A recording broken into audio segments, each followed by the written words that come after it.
In early 2021, a case in the Philippines caused widespread public discussion. A tall, beautiful flight attendant celebrated New Year's Eve with 11 men. After a wild night, the girl mysteriously passed away while lying in the bathtub, leading the 11 men to naturally become suspects. However, the police later revealed that the group of men were all gay and they were all released. The case sparked heated debates on the internet with various speculations and opinions. So anyway, what really happened that night? Let's revisit the details of the case and New Year's Eve 2021. The story takes place in Manila. Manila is the capital and most populous city of the Philippines, known for its many historical landmarks and as a fashion shopping paradise. The protagonist of the story is named Christine Angela Dacera. She was born on April 13, 1997 in Darzalen, Santos, Philippines. She was the second of 4 children in her family. From a young age, Christine was beautiful and often received compliments from her neighbors. Besides her appearance, she was also a diligent student, becoming the ideal child in the eyes of many parents. After high school, she studied at Manila State University in the Philippines. Christine was known for her cheerful personality and often shared her life on social media. She actively participated in beauty contests, dancing competitions, and modeling events, achieving good results. In 2017, she participated in the Miss Universe Philippines contest and won first runner-up. Over the next 2 years, she continued her modeling and beauty endeavors, but did not establish a strong name for herself. Eventually, she set her sights on a job that many girls dream of, becoming a flight attendant. With her qualifications, Christine easily passed the selection process and officially became a flight attendant for Philippine Airlines in 2019. To facilitate her job, she moved to Manila, the capital city. After becoming a flight attendant, Christine lived a happy life, regularly sharing her beautiful photos on social media. With her tall, stunning appearance and sweet personality, she quickly gained over 160,000 followers, becoming a minor social media celebrity. On December 28, 2020, Christine posted a photo with the caption, "Last flight of the year." Little did she know it could be the last flight of her life. December 31, 2020 was an unusual day for many people because the transition to midnight marked the start of a new year, a fresh beginning. Christine decided to do something special for that day. After some thought, she planned to invite a few friends to celebrate New Year's Eve together. Coincidentally, 3 of her friends invited her out as well. They decided to meet at the 4-star City Garden Hotel in Makati. That day, Christine checked into the hotel with 3 friends, Rommel Galado, John Paul Della Serna, and Clark Rapiman. They registered for room 2209. Initially, it was a small party of just 4 people, but her 3 friends invited 8 other men to join the party. The 8 checked into room 2207, right next to room 2209. Notably, Christine did not know the 8 men beforehand. Except for Christine, the remaining 11 people were all men. With 1 girl and 11 men, you can imagine how wild the party became. The 12 of them partied until 6 a.m. After a crazy night, they all fell asleep at 10 a.m. Rommel was the first to wake up, groggily. He walked into the bathroom and found Christine lying in the bathtub. He assumed she had drunk too much and fallen asleep there. Instead of waking her up, he covered her with a blanket and went back to bed. By noon, when he checked again, he noticed Christine's face had turned pale. Sensing something was wrong, he checked her breathing and found she was already dead. Rommel immediately called his 2 friends, John Paul and Clark, for help. The 3 panicked, not knowing what to do. They attempted cheap PR, but it didn't work. They then contacted the hotel staff, who helped them rush Christine to the Makati Medical Center, where she was declared dead on arrival. The hospital reported the cause of death as a ruptured aortic aneurysm.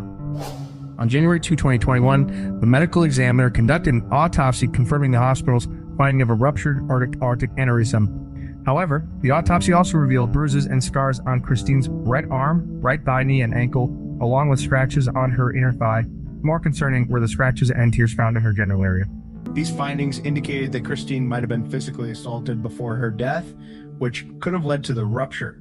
The police chief of Makati, Cole Harold Depositar, concluded that this was a criminal case and all 11 men were considered suspects. Semen was found in Christine's body, which was crucial evidence for the investigation. The National Police of the Philippines stated that 3 of the suspects had been arrested while the remaining 8 were being hunted. They urged the 8 to turn themselves in within 72 hours, warning of serious consequences if they did not. The case caused a stir in the Philippines.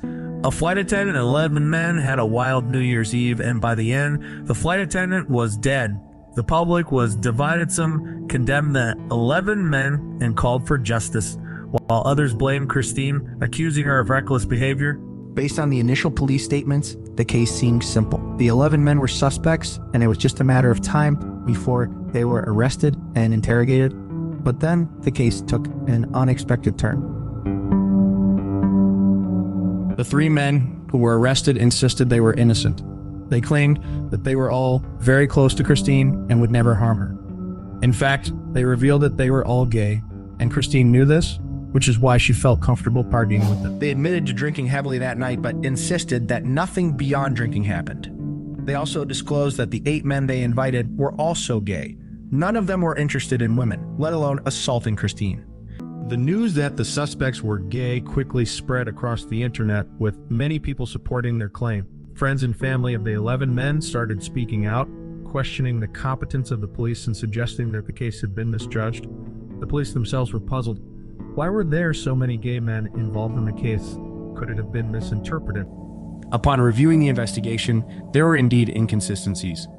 First, while semen was found in Christine's body, the police had not yet matched it to the DNA of any of the suspects before concluding that it was a criminal case.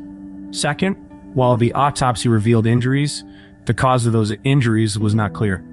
Surveillance footage from the hotel also showed Christine actively moving between rooms 2207 and 2209, seemingly in a cheerful mood. There was no sign of coercion. At 11:38 p.m. on December 31, she was seen holding a wine glass, chasing 2 men from room 2207 to room 2209. She also called her mother around this time, telling her she was having a great New Year's Eve at the hotel. At 2:50 a.m., Christine was seen holding hands with one of the men, smiling as they left room 2209. 2 minutes later, she and the man were standing at the door of room 2209, ringing the bell and knocking. At this point, Christine attempted to kiss the man, but he appeared to be reluctant and tried to press the doorbell. This man was later identified as one of Christine's friends. At 4:13 a.m., Christine appeared visibly drunk and stiff as another man carried her back to room 2209. At 6:23 a.m., the camera captured her being carried back to her room again, clearly intoxicated. Aside from the security footage, there was also a photo taken by one of Christine's friends showing her sitting in front of the toilet, drunk, flashing a peace sign with her fingers just before she passed away. When the security footage was released, many people began to believe that Christine's friends were genuinely looking after her and had no intent to harm her. Based on these findings, the police released the 3 men and changed their stance, suggesting that Christine may have died of natural causes and that the evidence had been contaminated due to the embalming process before the autopsy. Christine's death was now believed to be unrelated to the 11 men. This reversal of events shocked the public, who had initially been led to believe the case involved foul play. After the new information was made public, many people criticized the police for their incompetence. Some even suspected that the police and the 11 suspects were conspiring to cover up the truth, as the suspects were from wealthy families. It was believed that their families used their money and influence to pressure the police. The public demanded a thorough investigation into the case and called for justice if there was any corruption involved. Despite Christine's body being buried, her family expressed their willingness to have it exhumed for further investigation if necessary. They also filed complaints against the police and medical examiners, arguing that the reports were inaccurate and inconsistent. They believed the police were negligent in their investigation and filed a lawsuit. Christine's mother even appealed to the president of the Philippines for justice for her daughter. On April 23, 2021, after a lengthy investigation, the Philippine National Bureau of Investigation, NBI, conducted a second autopsy and released the final forensic report.